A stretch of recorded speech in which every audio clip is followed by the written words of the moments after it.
인류의 역사는 어떤 면에서 길들이기의 역사다, 그렇게 말할 수 있을지도 모릅니다. 거친 자연을 길들여서 도시를 만들고 홍수로 범람하던 강과 하천을 길들여서 댐을 만들고 도로를 만들고 다리를 만들고 멋지고 아름다운 수변, 공원, 산책로를 만들기도 하죠. 날뛰는 야생동물을 길들여서 가축으로 만들기도 했습니다. 말을 길들여서 타고 다니죠. 양과 염소를 길들여서 고기와 가죽을 얻기도 하고, 개와 고양이를 길들여서 반려동물로 삼기도 합니다. 길들인다는 것, 뭔가를 길들인다는 건 통제가 가능한 상태로 만든다, 그런 의미가 있을 겁니다. 그래서 안전하고 편안하게 만든다, 그런 뜻이겠죠.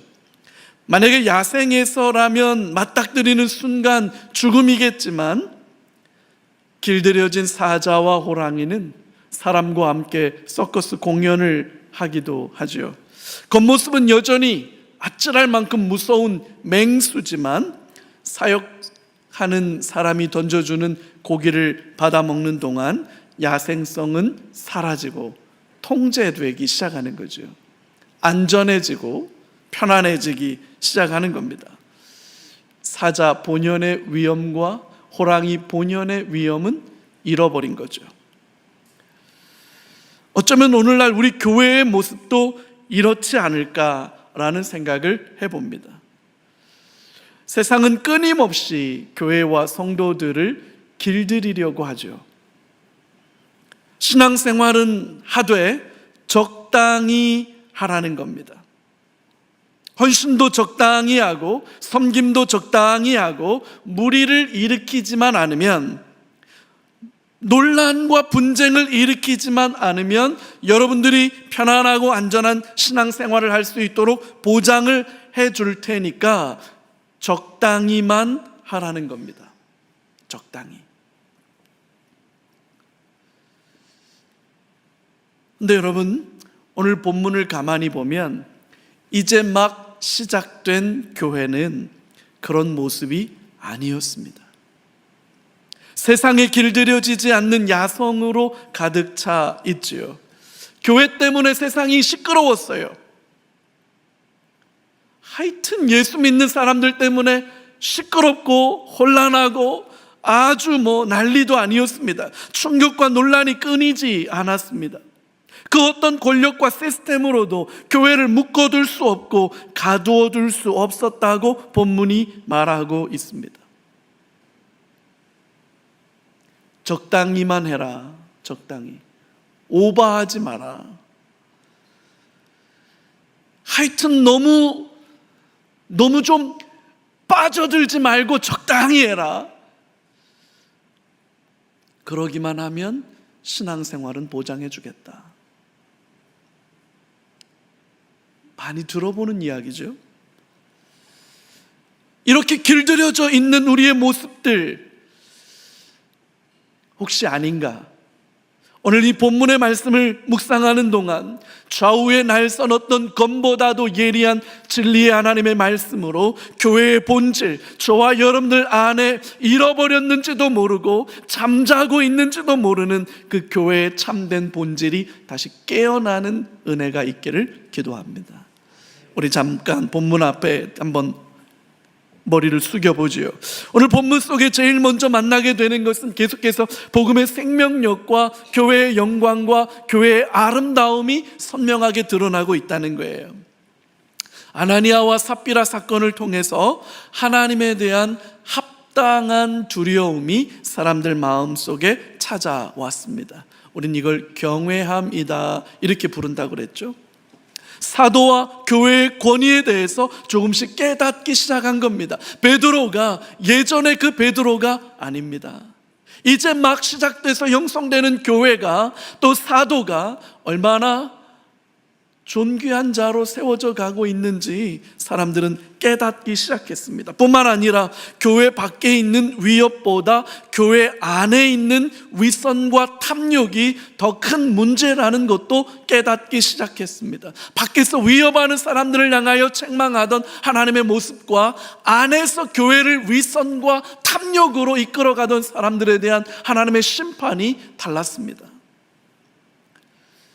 교회가 어떤 공동체인지가 조금씩 드러나기 시작하자 교회의 생명력 또한 선명하게 드러나기 시작한 거죠. 그게 오늘 본문 12절에서 16절까지의 말씀입니다. 사도들의 손을 통하여 민간의 표적과 기사가 많이 일어나매 믿는 사람이 다 마음을 같이하여 솔로몬 행각에 모이고 그 나머지는 감히 그들과 상종하는 사람이 없으나 백성이 친송하더라. 믿고 주께로 돌아오는 자가 더 많으니 남녀의 큰 무리더라. 심지어 병든 사람을 메고 거리에 나가 침대와 요 위에 누이고 베드로가 지날 때에 혹 그의 그림자라도 누구에게 덮일까 바라고 예루살렘 부근에 수많은 사람들도 모여 병든 사람과 더러운 귀신에게 괴로움 받는 사람을 데리고 와서 다 나음을 얻으니라. 아멘. 여러분, 너무나 엄청나고 너무나 영광스러운 모습이 기록되어 있습니다. 사도들을 통해서 표적과 기사, 복음의 능력, 성령의 권능이 헤아릴 수 없을 정도로 많이 일어났다, 그렇게 본문이 말하고 있습니다. 사람들은 한 마음이 되어서 솔로몬 행각에 모였다고 합니다. 지난번에도 말씀드렸던 것처럼 솔로몬이 만들었던 성전은 바벨론 포로로 끌려갈 때 다 무너졌거든요. 근데 그 무너진 그 흔적이 남아서 나중에 헤롯 왕이 성전을 재건할 때 그 무너진 터 위에 하나의 전각을 복원시켰는데 그게 솔로몬 행각이라고 하는 곳이에요. 첫 번째 성전의 정통성이 유일하게 이어지고 있는 곳이죠. 거기에 예수를 믿는 사람들이 다 모였다. 한 마음으로 모였다. 모여서 말씀을 듣고 배우는 초대교회의 예배의 시초일 겁니다. 이렇게 예배가 시작되었을 거예요.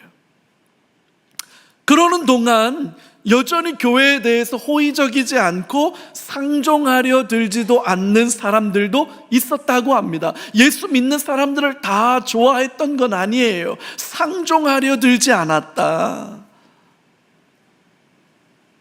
그러는 동안에도 남녀를 불문하고 믿음을 갖게 되는 사람들이 더 많았다는 거죠. 사람들의 오해와 편견, 냉소와 경멸이 있었음에도 불구하고 그 모든 것들을 돌파해 내었다는 겁니다. 그 위세가 얼마나 대단했는지, 심지어 베드로 사도의 그림자만 닿아도 고침을 받고 귀신이 떠나가는 역사가 있었다, 이렇게 돼 있는 거예요. 설교를 준비하면서 연목사의 그림자는 도대체 어떤 역사가 있나 제가 왔다 갔다 해보는데 아무 일도 안 일어나요.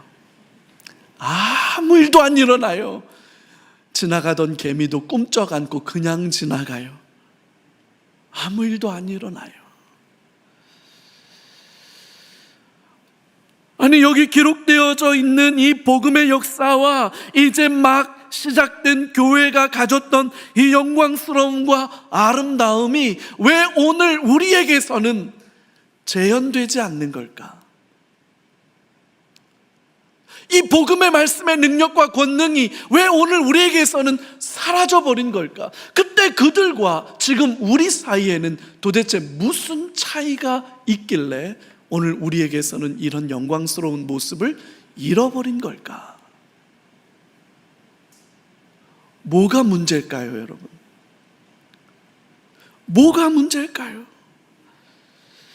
어쩌면 우리 안에 갇혀져 있는 사자나 호랑이처럼 사육사가 던져주는 그 고깃 덩어리를 넙죽넙죽 받아먹는 동안, 그래서 사냥하지 않아도 되고 배 쫄쫄 굶고 다니지 않아도 되니까 편안하기도 하고 안전하기도 해서 그 고깃 덩어리에 익숙해진 나머지 결국 우리는 야성을 잃어버린 건 아닐까요?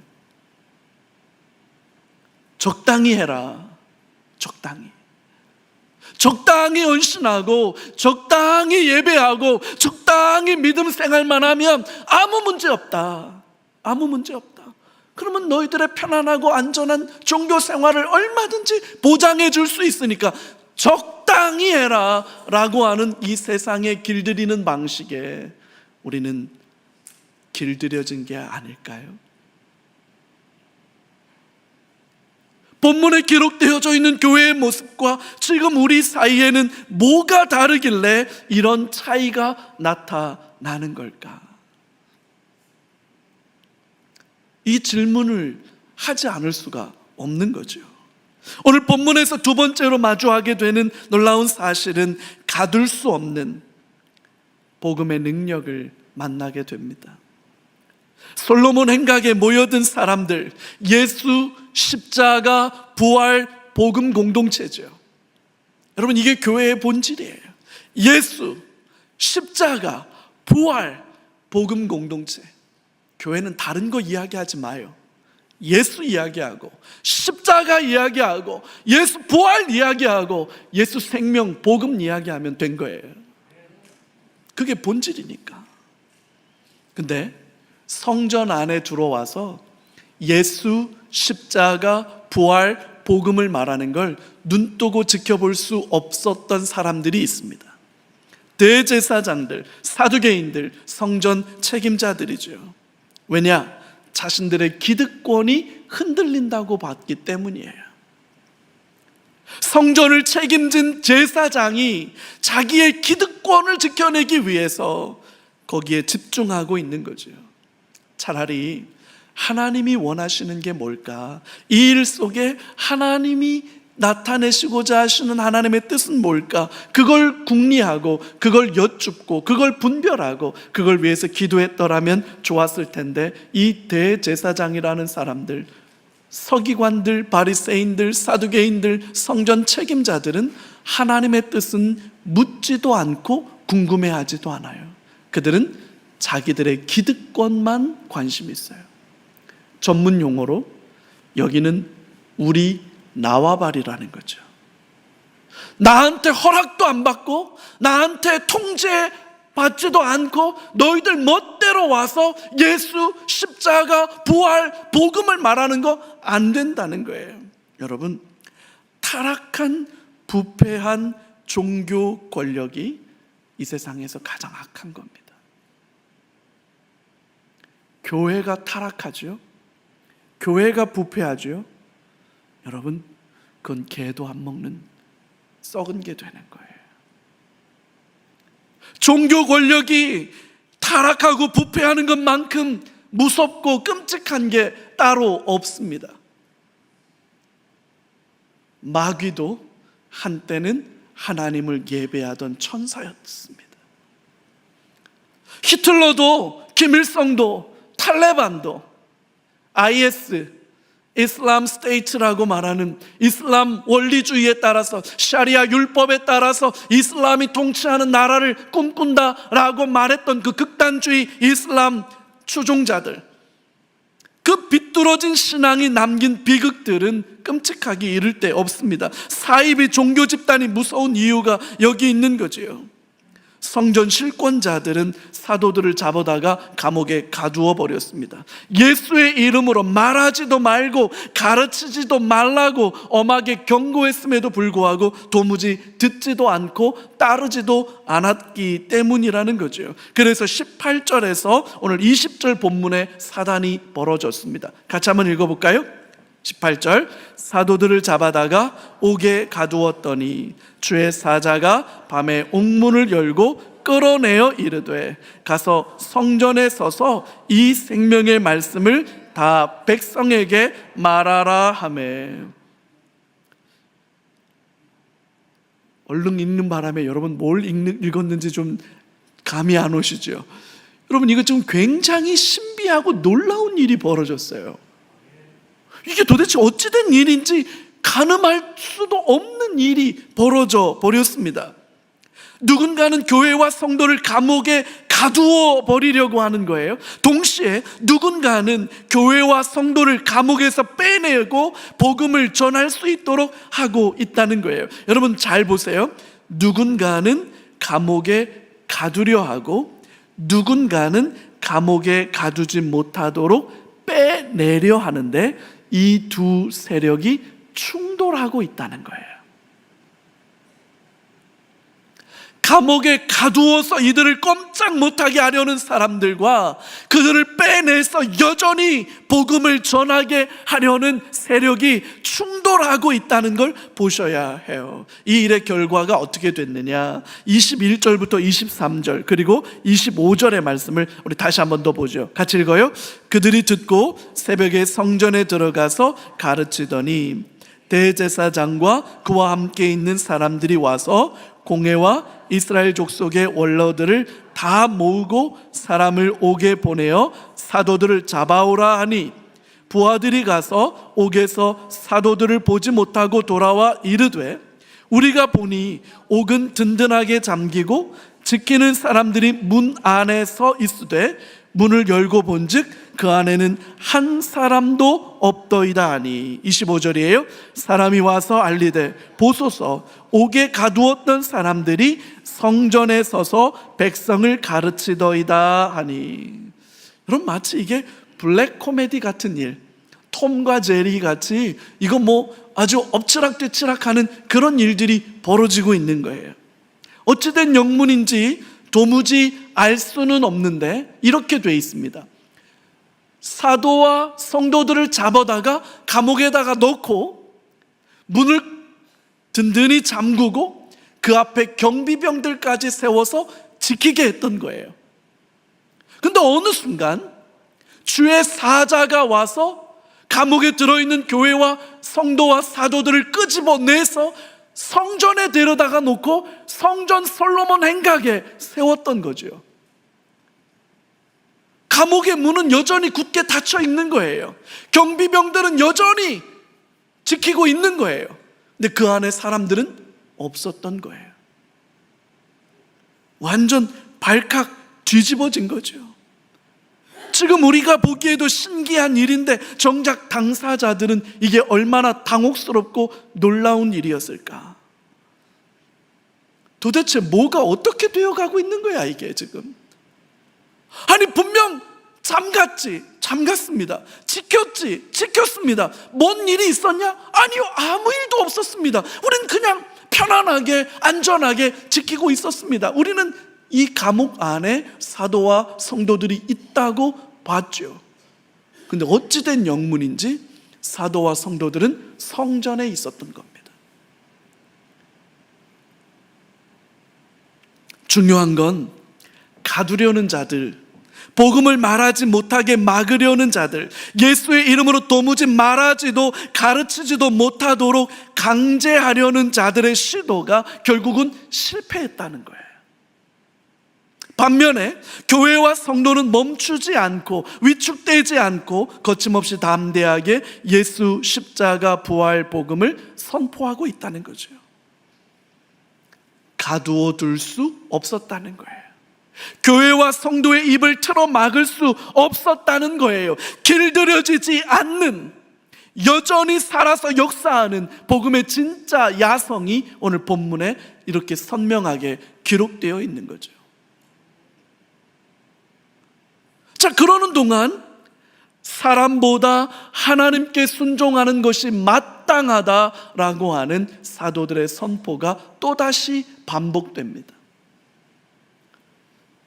성전에서 복음을 전하고 있던 교회 그 성도와 사도들을 다시 가서 체포했습니다.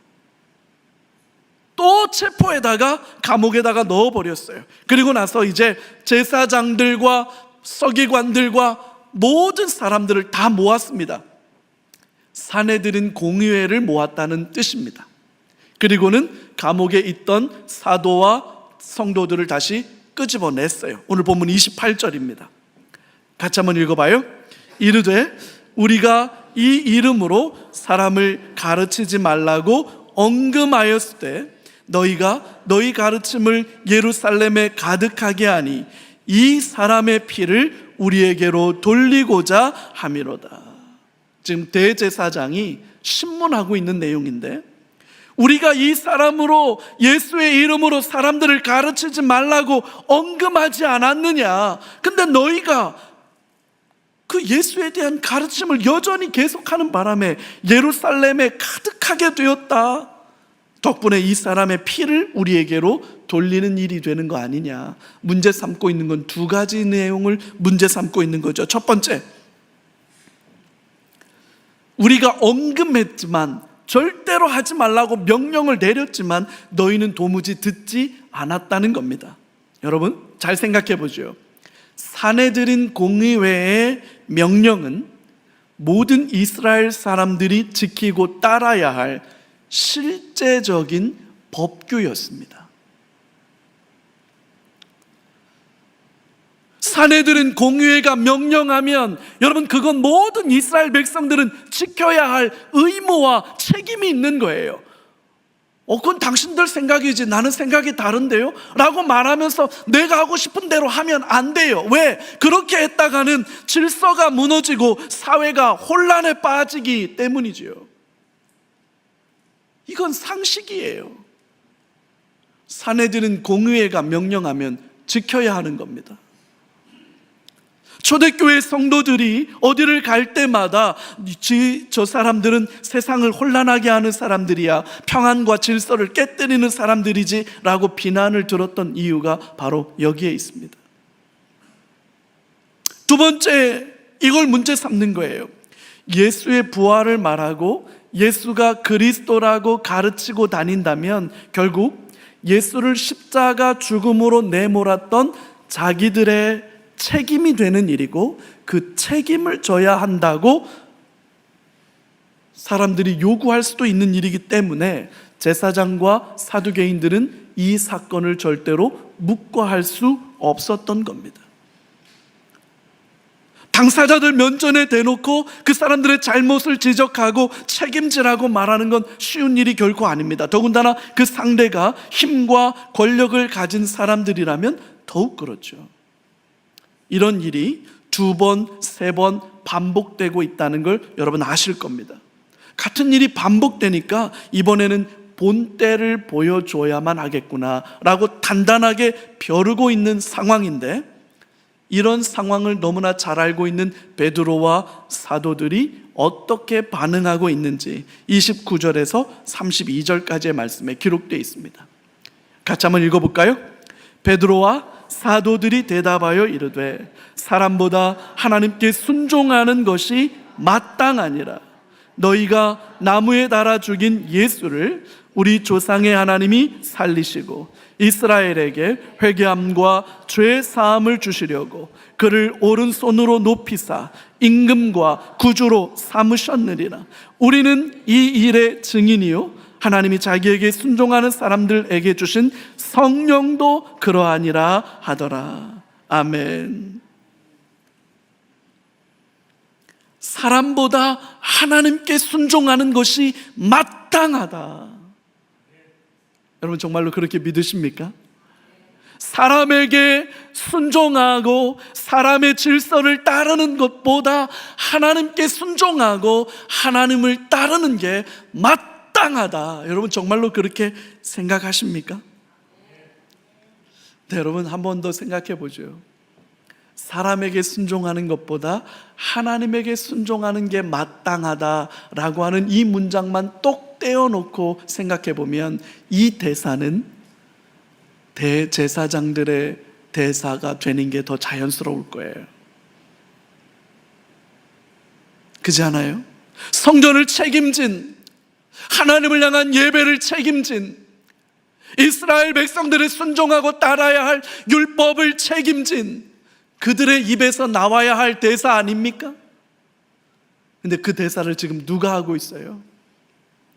평범하게 이를 데 없는 저 갈릴리 촌동네 어부들의 입에서 그 말이 나오고 있다는 거예요. 사회의 질서와 평안이 유지되는 거 여러분 중요하죠. 여러분 제 이야기를 오해하지 마세요. 사회의 질서와 평안이 유지되는 거 여러분 중요합니다. 법과 제도를 존중하고 정부의 정책에 잘 협조하는 것도 중요합니다. 할 수만 있으면 모든 사람들과 함께 좋은 관계를 유지하는 것도 필요하죠. 특별히 가정 안에서 남편에게 오해받지 않는 거, 남편과의 관계를 편안하게 지켜가는 거, 아내와의 관계 안에 평안과 기쁨이 있는 것, 부모와 자녀가, 형제와 자매가 서로를 더욱더 사랑하고 건강한 관계를 온전히 지켜나가는 것 중요하죠. 중요합니다. 여러분 제 말 오해하지 마세요. 사회의 질서와 평안을 유지하는 것, 법과 제도를 유지하는 것, 할 수만 있으면 모든 사람들과 평화를 지켜가는 것, 가정 안에서 남편에게 불필요한 오해를 받지 않는 것, 아내의 마음을 힘들게 하지 않는 것, 자녀들의 마음을 노엽게 하지 않는 것, 부모의 마음에 근심을 주지 않는 것 중요하죠. 중요합니다. 중요합니다. 근데 여러분, 이런 것들이 기준이 되고 원칙이 되어서 이것들을 붙들고 살다 보면 어느 순간 우리는 길들여져 버리는 거예요.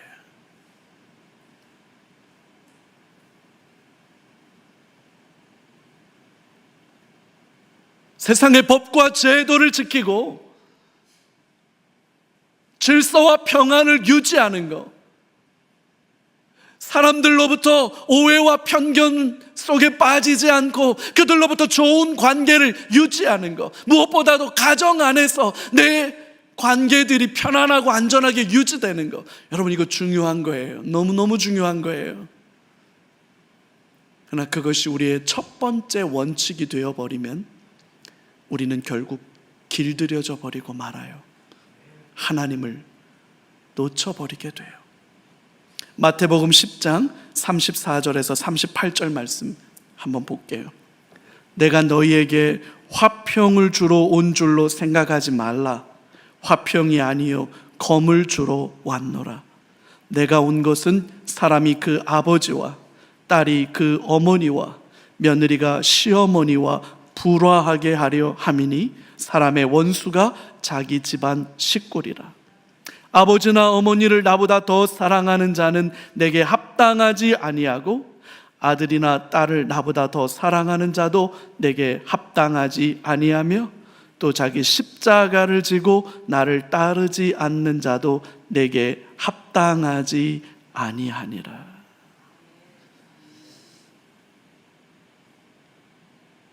예수님께서 도대체 왜 이런 말씀을 하신 걸까요? 예수님께서 도대체 왜 이런 말씀을 우리에게 하신 걸까요? 사람의 원수가 너희 집안 식구리라. 이게 무슨 말일까요?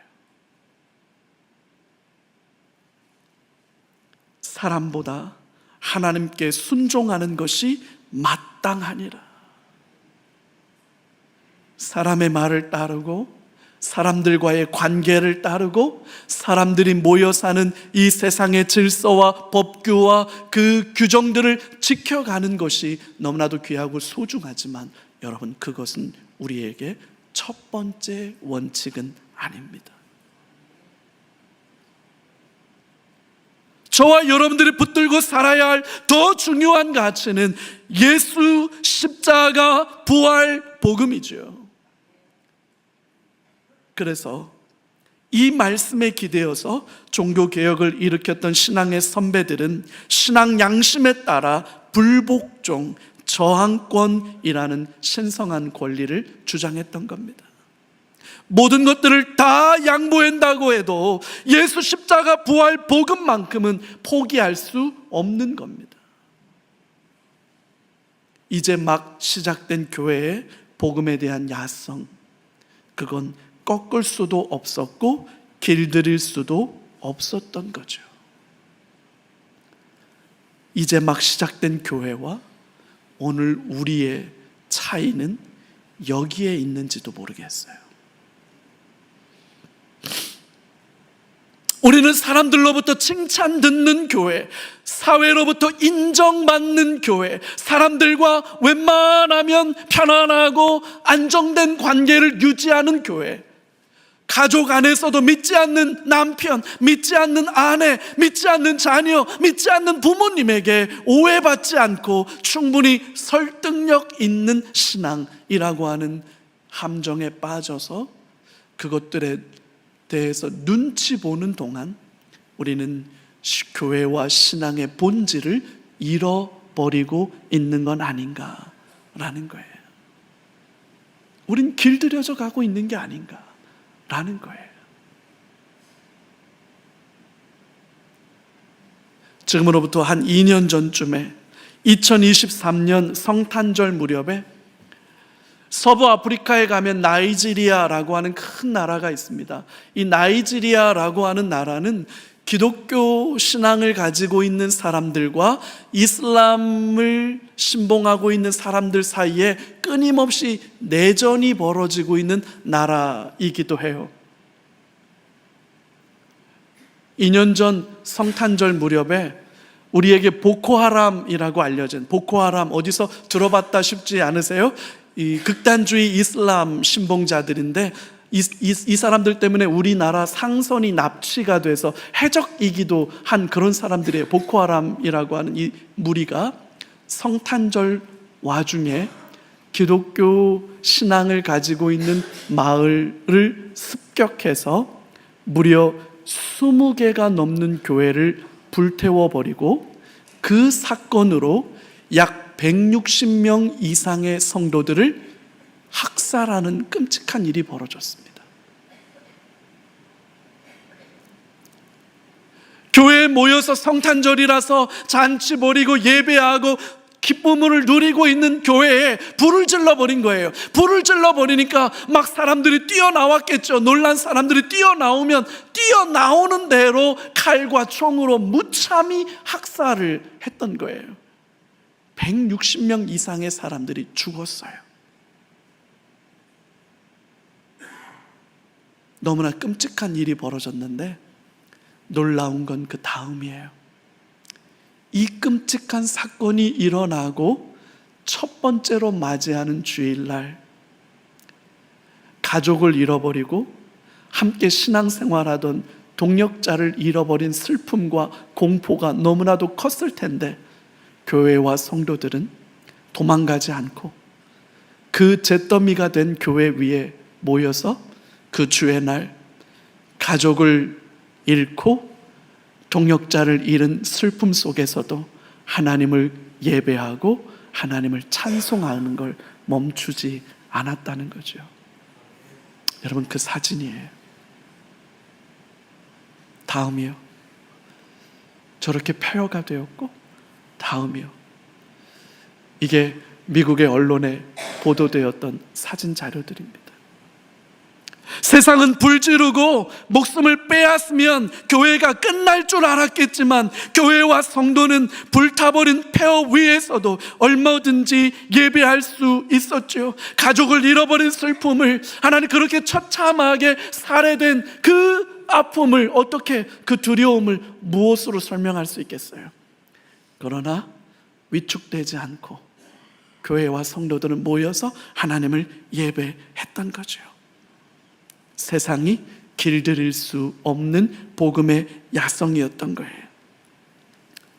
중국의 시진핑 주석이 3연임을 하면서 장기 집권을 하고 있죠. 그러는 와중에 중국 지하교회들이 엄청난 피해를 입고 있습니다. 이 지하교회라고 하는 건 중국엔 교회가 두 종류가 있는데 하나는 정부에 등록된 삼자교회라는 데가 있고 반면에 정부에 등록하지 않고 신앙생활을 자율적으로 하고 있는 교회를 지하교회, 가정교회라고 불러요. 지하실에 모인다는 뜻이 아니라 정부의 간섭으로부터 독립된 교회다라고 하는 의미죠. 중국 청도, 칭다오죠. 칭다오라고 하는 도시, 중국에서도 굉장히 큰 도시인데 그 도시에 이른비 언약교회라고 하는 가정교회, 지하교회가 있었답니다. 그 교회가 한 1000여 명 정도의 성도들이 모였던 대형 교회였다고 해요. 그 교회 담임 목사였던 왕이라고 하는 담임 목사님은 아주 촉망받는 헌법학 교수였는데, 아주 엘리트였는데, 이분이 복음을 듣고 회심하고 신학을 해서 목사가 되었고, 이 이른비 언약교회의 담임 목사가 되었던 거예요. 네, 시진핑 국가주석이 3년임을 해가는 와중에 수많은 교회들을 핍박하고 폐쇄하는 일들을 거치면서 교회는 정부의 통제와 정부의 다스림 앞에 들어와야 된다, 국가가 교회 위에 있다라고 하는 이야기를 자꾸만 하려고 하자 헌법학자 출신이었던 이 왕이 목사님은 난 동의할 수 없다, 그런 마음으로 신앙적 불순종에 대한 선언이라는 글을 발표합니다. 교회의 머리는 예수님이지 국가 주석이 아니라는 거예요. 정부가 하나님의 법을 대적하여 교회의 침묵을 강요한다면 우리는 마땅히 사람보다 하나님께 순종할 것이라고 주장하는 글을 발표한 겁니다. 오늘 이 본문의 말씀, 이 말씀을 근거로 신앙적 불순종에 대한 선언이라는 글을 발표했던 거죠. 그 일로 교회는 폐쇄되었습니다. 그리고 담임 목사와 교회 중요한 리더십들은 다 체포되었습니다. 왕이 담임 목사에게는 국가 전복 혐의가 있다, 이렇게 공안이 죄를 만들어서 2018년 말부터 지금까지, 지금 이 순간에도 감옥에 있습니다. 교회는 어떻게 되었느냐? 교회는 폐쇄되었습니다. 공안의 삼엄한 감시와 협박으로 공개적으로 교회가 모이지 못하게 흩어져 버렸어요. 그래서 이제 다 끝난 거 아니냐? 아닙니다. 함께 모일 수는 없지만 그 이른비 언약교회 성도들은 작은 소그룹 단위로 공원 벤치에서, 아파트 지하실에서, 길거리에서, 온라인 줌으로 모여서 여전히 예배하고 있다는 거예요. 교회는 폐쇄되고 담임 목사는 쇠창살에 갇혀 있지만 성도들의 신앙은 위축되지 않고 중국 대륙 전체로, 아니 전 세계로 번져나가는 거지요. 여러분, 그 소식이 오늘 이날 수원에 있는 수원 삼일교회에서도 그들에 대한 이야기가 이렇게 설교 시간에 말해지는 거 아니겠어요?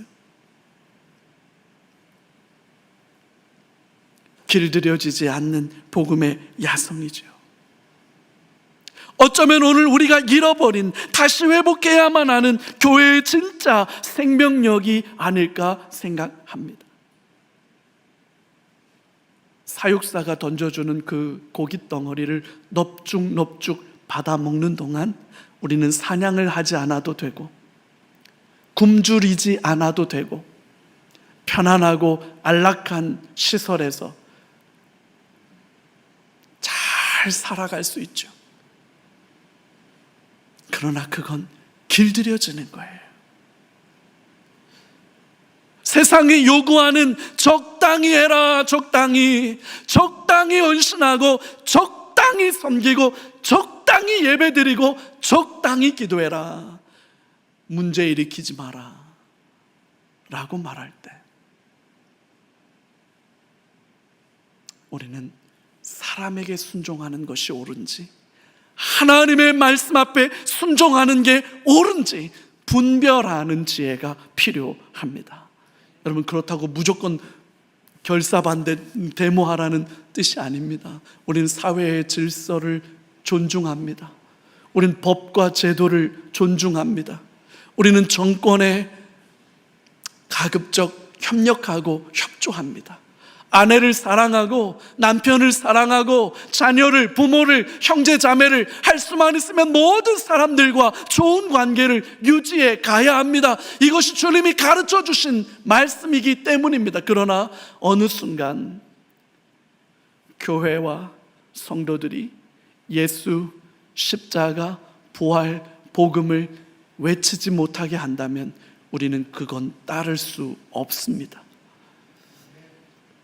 우리는 길들여진 사람들이 아니라 세상에 하나님의 나라를 드러내고 증거하는 신실한 하나님의 언약 백성들이기 때문입니다. 그 믿음을 지켜가는 저와 여러분들 다 되시기를, 그런 우리 수원 3일교회가 되어서 길들여지지 않는,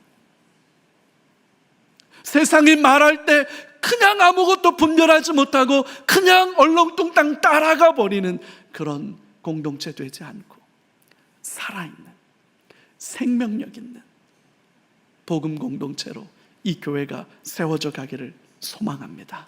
우리 같이 한번 기도하죠. 우리 같이 기도할 때 이 세 가지 기도 제목 같이 한번 선포하고 기도하겠습니다. 첫 번째 같이 할까요? 교회의 본질에 충실하도록 날마다 새롭게 변화시켜 주옵소서. 아멘. 두 번째요, 편안하고 안전한 길보다 복음의 능력을 선택하게 해 주옵소서. 아멘. 세 번째요, 길들여지지 않는 신실한 성도로 살아가게 해 주옵소서. 우리 세 가지 기도 제목 붙들고 같이 한번 기도의 자리로 나아가겠습니다. 존귀하신 하나님 아버지, 감사합니다. 우리를 사랑하시고